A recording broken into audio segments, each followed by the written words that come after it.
আসসালামু আলাইকুম। আজকে ছাদ বাগান থেকে টমেটো তুলব। দেখেন আমাদের গাছে কত সুন্দর টমেটো হয়েছে, মাশাআল্লাহ। আর টমেটো পেকেও গিয়েছে, বেশ কিছু টমেটো আজকে পেকেছে। তো এই টমেটোগুলো আমি উঠাবো। আর এই ভিডিওটা কিন্তু আরও অনেক আগেই করা, যখন টমেটোর বেশ দাম ছিল তখনই আমি উঠিয়েছিলাম। আর সেই ভিডিওটা আজকে আপনাদের সাথে শেয়ার করছি। নরসকে দিয়ে টমেটো উঠাচ্ছি, সাথে আনাজও ছিল। টমেটো তুলতে পেরে বা সবজি তুলতে পেরে আমি যেমন খুশি হই, আমাদের বাচ্চারাও তেমন খুশি হয়।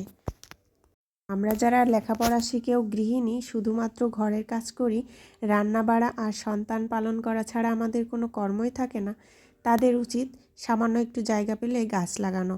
তাহলে মনটাও ভালো থাকবে, শরীরটাও ভালো থাকবে। সংসারে নানান চাপে আমরা আমাদের শিক্ষা, সংস্কৃতি সব কিছুই ভুলে যাই। নিজেকে অযোগ্য আর অকর্মা মনে হয়, কিন্তু পরিস্থিতির চাপে কিছুই করে ওঠা যায় না। মনে হয় যেন শান্তির একটু নিঃশ্বাসটুকু নিতে পারছি না। তাদের জন্য এরকম গাছ লাগিয়ে ফল তোলা থেকে উত্তম কাজ আর শান্তি কোথাও খুঁজে পাবেন না। নিজেকে একটু শান্তি দিতে চাইলেও, একটু মনের আনন্দ পেতে চাইলেও গাছ লাগাতে হবে। চাইলে কিন্তু বারান্দাতেও সুন্দর গাছ লাগানো যায়। তো সবাই গাছ লাগাবেন। ভালো থাকবেন, সুস্থ থাকবেন। আল্লাহ হাফেজ। আসসালামু আলাইকুম।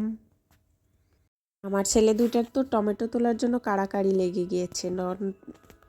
তো